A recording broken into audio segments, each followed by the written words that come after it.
Halo, berjumpa lagi dalam serial akuntansi dasar. Saudara-saudara, pada kesempatan ini saya akan membahas mengenai perseroan terbatas.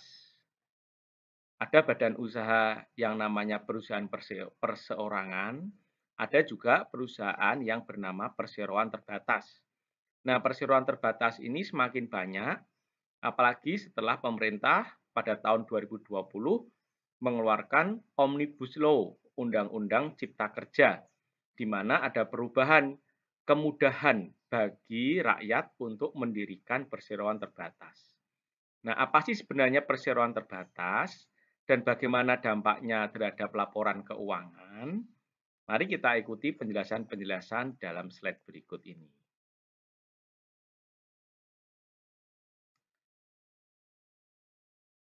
Ini perseroan terbatas, karakter dan akun-akun penting di laporan keuangan.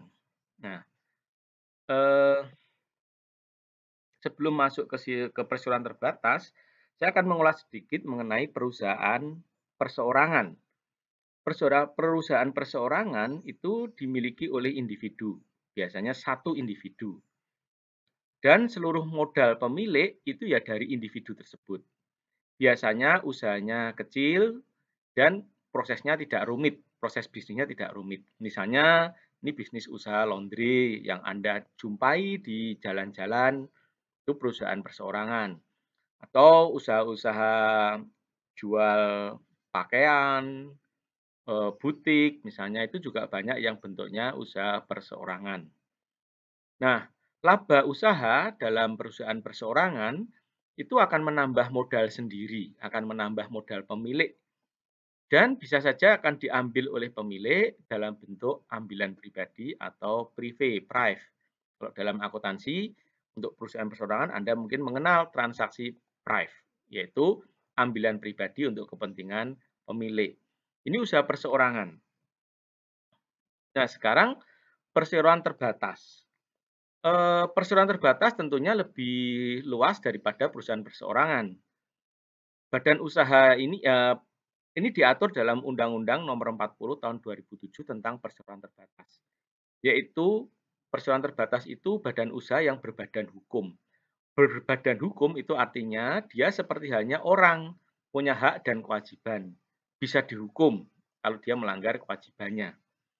Nah, pasal 1 dari Undang-Undang tahun 2007 itu membicarakan bahwa PT itu badan hukum yang merupakan persekutuan modal, berdiri berdasarkan perjanjian. Jadi mereka yang mendirikan itu harus masuk ke notaris untuk membuat perjanjian, maka namanya perserikatan perdata. Kemudian melakukan kegiatan usaha dengan modal awal yang seluruhnya terbagi dalam saham dan memenuhi persyaratan yang telah ditetapkan dalam undang-undang serta peraturan pelaksanaannya. Tentunya harus ikut dalam undang-undang mengenai perseroan terbatas.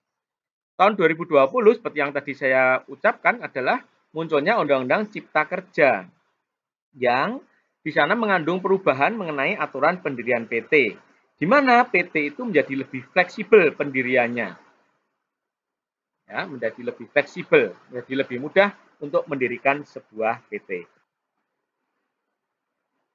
Oke, sebagai contoh ya, kalau dulu membuat PT modalnya harus minimal 50 juta misalnya, sekarang di bawah 50 juta sudah bisa membuat PT.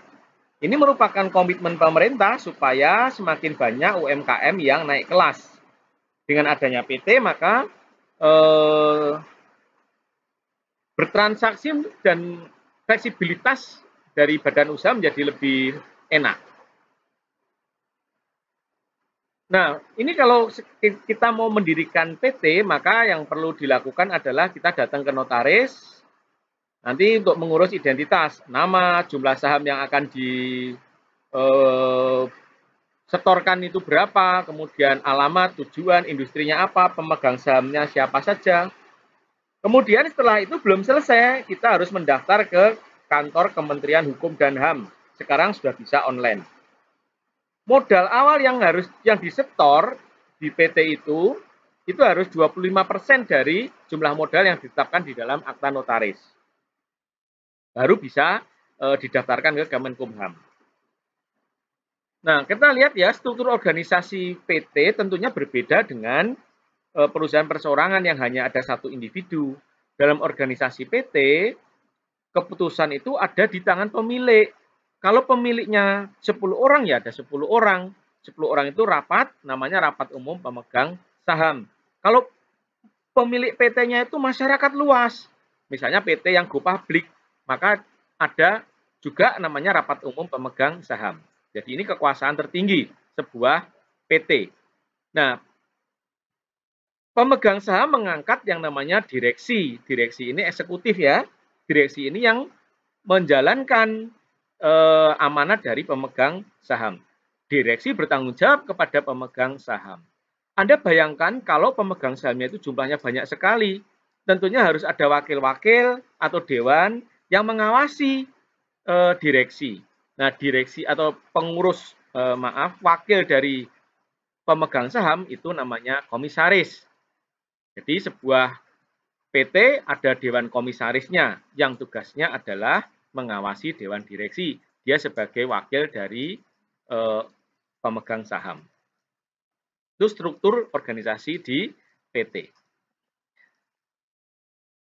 Nah, sekarang kita masuk ke bentuk PT ya. Misalnya ini namanya PT kalau dalam bahasa asingnya itu share capital atau capital stock. Share capital maka nama dalam bahasa Indonesia disebut share, perseroan ya, share dari kata share. Nah, kalau dari kata share maka kita contoh saja ya, ini sebuah PT tertutup. Misalnya ada 2 orang wanita dan 1 orang pria sepakat untuk membuat sebuah PT. Nah, mereka menyetorkan sahamnya. Wanita yang di sini ini, wanita yang bercelana panjang ini menyetorkan jumlahnya 51% saham. Sedangkan di sini 30 dan pria ini cuma 19. Artinya apa? Wanita ini dia adalah pemegang saham mayoritas. Karena dia menguasai suara pemegang saham. Tapi karena hanya 3 orang, maka ini bentuknya adalah PT yang tertutup. Jadi pemegang sahamnya ada 3. Nah, sekarang kita lihat ada sebuah PT yang begini struktur pemegang sahamnya. Masih tetap wanita ini individu ya, 51% saham. Ini juga wanita ini 10% saham individu. Tapi ada sebuah perusahaan, katakanlah perusahaan rokok jarum, yang dia juga memiliki saham di perusahaan ini 11%. Ini meskipun dia tidak bisa mengendalikan karena dia cuma punya 11%, tetapi ini di PT ini dimiliki juga oleh sebuah institusi karena Jarum adalah perusahaan juga yang juga merupakan institusi. Jadi ini adalah pemilik institusi. Dan ini adalah individu. Nah, perusahaan ini juga sahamnya beredar di publik, di masyarakat. Maka perusahaan ini juga merupakan perusahaan publik. Anda lihat ini, meskipun hanya 28% sahamnya itu yang dimiliki publik, publik itu masyarakat ya. Mungkin di sini ada mahasiswa, ada guru, ada karyawan, ada buruh, dan macam-macam.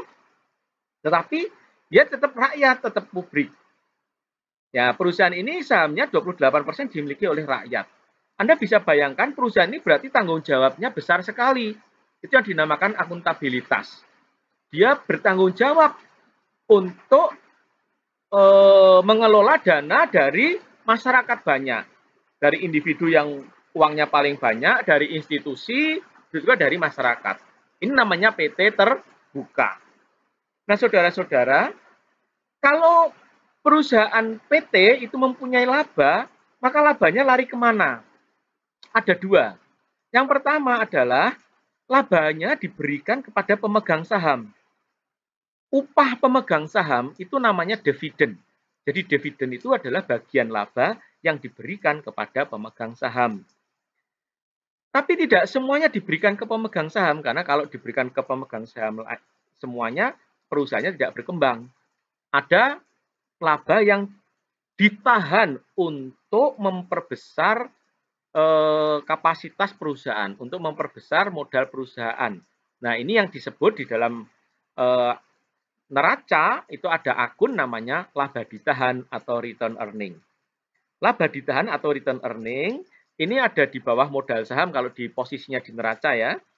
Ya, posisi di neraca dia termasuk dalam ekuitas, ya, ekuitas yang dimiliki oleh pemilik, oleh perusahaan sendiri namanya laba ditahan atau return earning. Ya, sedangkan dividen ini adalah bagian laba yang diberikan kepada pemegang saham. Nah, nanti selanjutnya akan ada bagaimana akuntansi untuk dividen, bagaimana akuntansi untuk laba ditahan. Nah, demikian sekilas bagaimana perseroan terbatas dan akun-akun yang ada kalau perusahaannya itu berbentuk PT. Ada laba ditahan, ada modal saham, dan ada dividen. Ini yang membedakan dengan perusahaan perseorangan. Perusahaan perseorangan hanya ada modal pemilik, mungkin ada privé ya, ya hanya ada 2 itu saja. Karena dia tidak memiliki laba ditahan. Juga tidak ada dividen. Oke, selamat belajar, semoga sukses.